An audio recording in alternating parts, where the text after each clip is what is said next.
Hello everyone. So today I will be explaining how we can do login or sign up with Apple without the use of any plugin. Well, in our plugin tab you can see that not even a single plugin related to this functionality is free. For example, over here this plugin by Zero Code is the most popular one, and they charge about $100 once. Same over here below, you are not gonna find a single plugin that is free. So today I will be explaining how we can do this without any cost. So firstly, I'm gonna head to my sign up page,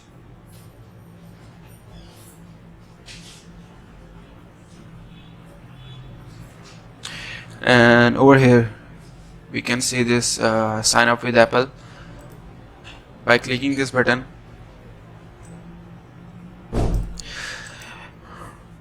there's a workflow which will open a link in an external website. Here this is the destination link. I know it's a bit tricky, but I'm going to explain you each and everything part by part so you can know how this all is working.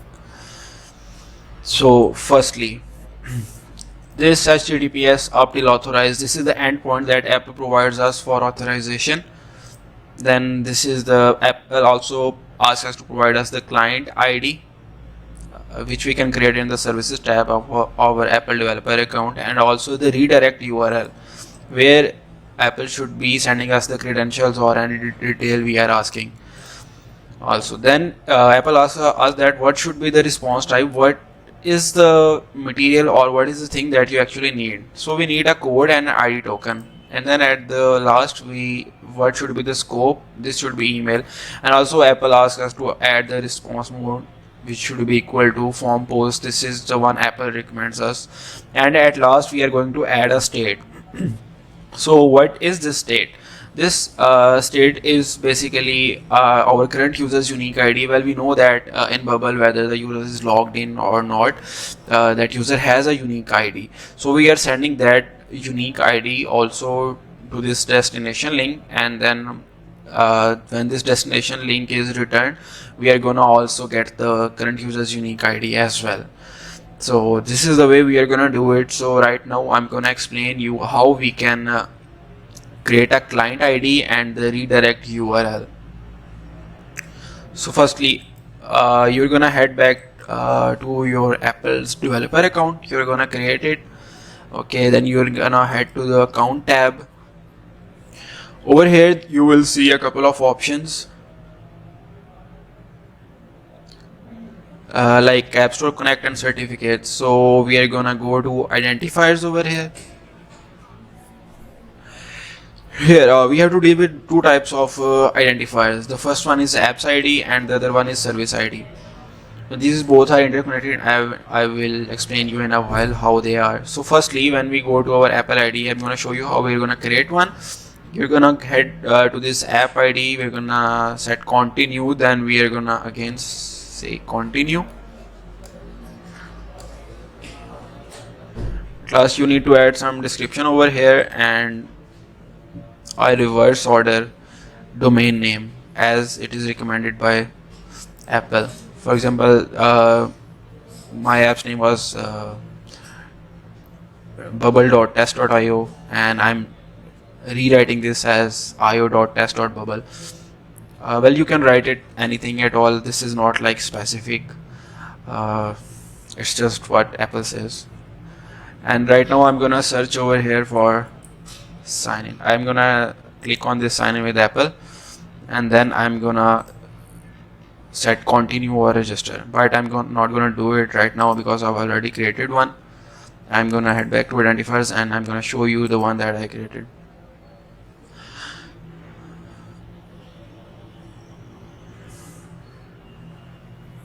Okay, so over here into our Apple's developer account, this is the bundle ID. After creating that account, it is gonna provide us with a bundle ID. Okay, and I have selected the options over here, push notifications and sign in with Apple. You must have to tick mark this sign in with Apple. Also, if you want to convert your app into mobile native, then you're gonna choose push notifications as well. So this is the whole purpose of app ID. Okay, this is required at the time of creating an app or creating an app in Apple developer account. However, right now I'm gonna head to my services ID. I'm gonna show you how we are gonna get the client ID and the redirect URL. So firstly, let's create it. I will already created, but I'm just gonna show you how this is working. Identifier same way on the way we created over there in app ID. Okay, let's just register it. Okay, this is the one that we created. Then over here you are gonna click this sign in with Apple and we are gonna configure it. Over here this is the app ID. So you see this service ID is basically linked to an specific app ID. If you have not created an app ID, you will be unable to create one service ID. So you are gonna add your domain name and the return URL. This is the URL where Apple is gonna send us the code or ID token. So you should be adding your add the backend workflows unique ID over here. So I'm just gonna remove it right now and I'm gonna show you the one that I created over here. This is sign in with Apple. Let's configure it, and if we head back to this website URLs, so these are the return URLs where we will be receiving the ID token or code. So I'm gonna show you where this is coming from basically. So right now you see this is client ID io.bubbleapps.ie recipe. Okay, this is the one client ID that we are gonna put over here, and then this redirect URL. Let's head over to our backend workflows. This is the one workflow that I created. Okay, here we are basically detecting data. The Apple is gonna send us the code or ID token back to this endpoint. This is the endpoint initialize. After adding the initialize then and signing a test or demo, you're just gonna remove this initialize as the way we do it with Stripe or any other platform like cron jobs as well. Okay, and then we are going to use, instead of JSON, we are going to use page redirect and redirect it to index if we have a success, if user has successfully logged in Apple, and if he has not, then we are going to send him back to sign up page. Okay, so we are using decodifier. So what the difference between Apple and Google is that when we do sign up with Google basically sends up the email of the user within the URL.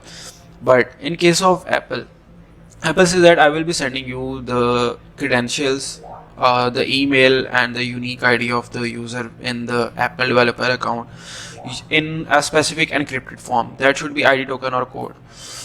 Okay, and then you have to decrypt it and then use it. So we are using decodifier over here. I'm going to show you the plugin that I'm using. This is the plugin that I'm using over here to decodify it. Okay, and then I'm creating a temporary user. So this is the tricky part, you need to remember it. So over here we are creating a temporary user, and then we are setting its email to this, and then this is the sub. This is basically, I'm setting this as a password. So what is this? This is basically the unique ID of the user in Apple, not in our Bubble account.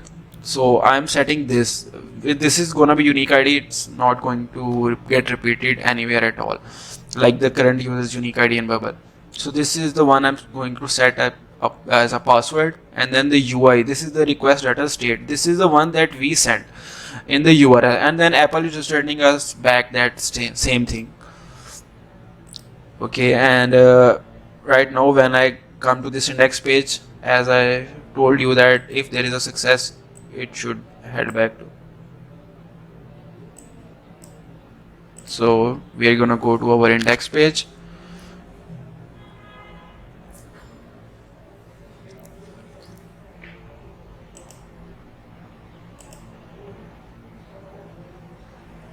Okay, it is taking some time.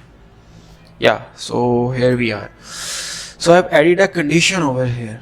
Right, this is our index page, and I've added a condition that he has to search for temporary user. where the UI is current user's unique ID. Well, I told you earlier that we are sending the current user's unique ID into the with the login with the endpoint of Apple, and then Apple is returning us the same thing. So we are gonna search for this current user unique ID because it is gonna stay the same. Okay, and if we have that unique ID and the current user is logged out, then this condition is gonna run. And then I write on simply setting the state equal to the email of the current user's unique ID that we created of the temporary user, and then I have added login or sign up the user based on a condition. If the user where the email is of temporary user is already in database, then we are gonna do login, and if it's not, then we are gonna do sign up. Okay, right. So we are not basically getting the username, so I'm simply doing split by, I'm getting the first few characters before @ in the email, and then I'm assigning those as a username. Okay, then for privacy issues, I'm just deleting that temporary user where the one that who has logged in. Okay, so this is how we are gonna do it. I'm gonna provide the destination URL in the comments so that you all can see it. To avail our services or to discuss your next project, contact us on the following details.